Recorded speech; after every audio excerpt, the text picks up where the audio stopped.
অনেক দিনের অপেক্ষার পর অবশেষে বাংলাদেশের বাজারে লঞ্চ করা হলো ইয়ামাহা এফজেডএস হাইব্রিড।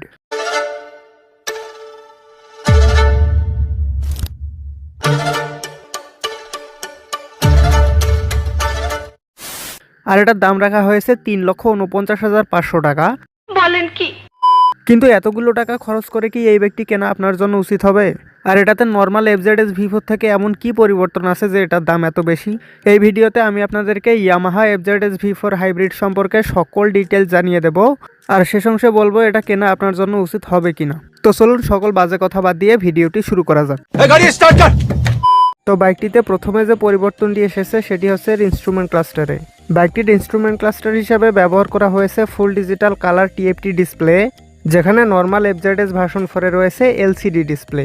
যাই হোক, এটাতে RPM meter, speedometer, odometer, trip meter, gear position indicator, service reminder, ABS indicator, turn by turn navigation সহ এমনিতে তো সকল বেসিক ইনফরমেশন শো করে। তার সাথে আছে ইয়ামাহা স্মার্ট ওয়াই কানেক্ট, যার ফলে আপনি আপনার স্মার্টফোনকে এই মিটারের সাথে কানেক্ট করতে পারবেন এবং সেখানে কল অ্যালার্ট এবং SMS অ্যালার্ট সহ বেশ কিছু বেসিক ইনফরমেশন পেয়ে যাবেন। তাছাড়া এই বাইকটিতে ট্রাকশন কন্ট্রোলের মতো হাইটেক ফিচার্সও আছে। যাই হোক, এই বাইকটির ফ্রন্ট টায়ার হিসেবে ব্যবহার করা হয়েছে 100/80 সেকশনের টিউবলেস টায়ার এবং পিছনে ব্যবহার করা হয়েছে 140/60 সেকশনের রেডিয়াল টিউবলেস টায়ার। আর রেডিয়াল টিউবলেস টায়ার ব্যবহার করায় এই বাইকটির পিছনে যত বেশি ওজন চাপানো হবে, পিছনের চাকাটি তত বেশি মোটা হবে। এবং বাইকটির ফ্রন্ট সাসপেনশন হিসাবে ব্যবহার করা হয়েছে টেলিস্কোপিক সাসপেনশনস। তবে এই নতুন ভেরিয়েন্টের বাইকটির সামনে যদি আপসাইড ডাউন ফ্রক্স ব্যবহার করা হতো তাহলে আরও ভালো হতো। যাই হোক, বাইকটির পিছনে ব্যবহার করা হয়েছে 7 স্টেপ অ্যাডজাস্টেবল মনোশক সাসপেনশন। তবে অভিযোগ আছে এই বাইকটির পিছনের সাসপেনশনটি একটু শক্ত, কিন্তু 2000 থেকে 2500 কিলোমিটার পথ চলার পর সেটা স্বাভাবিক হয়ে যায়। বাইকটির ব্রেকিং সিস্টেম হিসাবে সামনে ব্যবহার করা হয়েছে 282 মিলিমিটারের ডিস্ক ব্রেক এবং পিছনে ব্যবহার করা হয়েছে 220 মিলিমিটারের ডিস্ক ব্রেক। তার সাথে আছে single channel anti lock braking system বা ABS, মানে ব্রেকিংয়ে কোনো পার্থক্য থাকছে না, কারণ সাধারণ এফজেডএস ভার্সন 4-এও এই একই ব্রেক ব্যবহার করা হয়েছে। বাইকটির সিট হাইট 790 মিলিমিটার এবং ওজন 138 কেজি, যেটা সাধারণ এফজেডের তুলনায় একটু বেশি, যার ফলে এই বাইকটি কমফোর্টেবলি চালাতে হলে আপনার হাইট কমপক্ষে 5 ফিট 4 ইঞ্চি হতে হবে। তবে আরও একটু কম হলেও চালাতে পারবেন, কিন্তু কমফোর্টেবলি চালাতে পারবেন না। বাইকটিতে সিঙ্গেল পার্ট লং সিট ব্যবহার করা হয়েছে, যেখানে রাইডার এবং পিলিয়ন দুজনেই কমফোর্টেবলি বসতে পারবে। আর আপনারা তো জানেনই এফজেডের পারফরমেন্স খারাপ হলেও কিন্তু কমফোর্ট ভালো, মানে এটা মুরব্বিদের বাইক। আর বাইকটির গ্রাউন্ড ক্লিয়ারেন্স 165 মিলিমিটার এবং ওভারঅল লেন্থ 2000 মিলিমিটার, যেটা বাংলাদেশের রাস্তার প্রেক্ষাপটে যথেষ্ট ভালো। তবে অফরোডিং করতে চাইলে একটু সমস্যা হতে পারে। এখন চলে আসি মেইন পয়েন্ট, ইঞ্জিনে। দেখুন, অনেকেই বলছে এটাতে মোটর লাগানো হয়েছে, বেশি পাওয়ার উৎপাদন করতে পারে, টপ স্পিড বেশি, কিন্তু আসলে এরকমটা একদমই না। কি বলছিস? এই বাইকটিতে দুটো প্রযুক্তি ব্যবহার করা হয়েছে। একটি হচ্ছে SMG অর্থাৎ স্মার্ট মোটর জেনারেটর এবং আরেকটি হচ্ছে SSS অর্থাৎ স্টপ অ্যান্ড স্টার্ট সিস্টেম। আর এগুলোর কাজ কিন্তু বাইকের পাওয়ার বৃদ্ধি করা বা টপ স্পিড বৃদ্ধি করা নয়, এগুলোর কাজ হচ্ছে মাইলেজ বাড়ানো। কিন্তু এই প্রযুক্তিগুলো কিভাবে কাজ করে সেটাতে একটু পরে আসছি। চলুন এটার ইঞ্জিন সম্পর্কে আগে জেনে আসা যাক।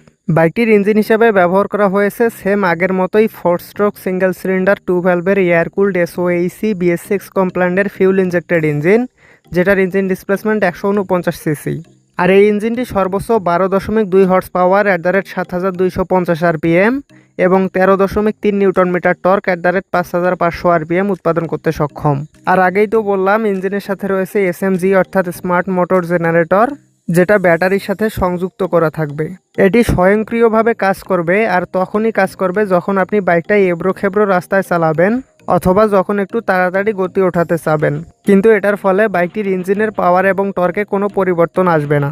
আর SSS অর্থাৎ স্টপ অ্যান্ড স্টার্ট সিস্টেমও স্বয়ংক্রিয়ভাবে কাজ করবে। সিটির মধ্যে বাইকটি চালানোর সময় আপনি যদি জ্যামে পড়েন বা কোনো কারণে থেমে যান, তখন ইঞ্জিনটি স্বয়ংক্রিয়ভাবে বন্ধ হয়ে যাবে। আর যখন আপনি চলতে চাইবেন তখন ক্লাচ ধরলেই ইঞ্জিনটি আবারও অটোমেটিক্যালি অন হয়ে যাবে।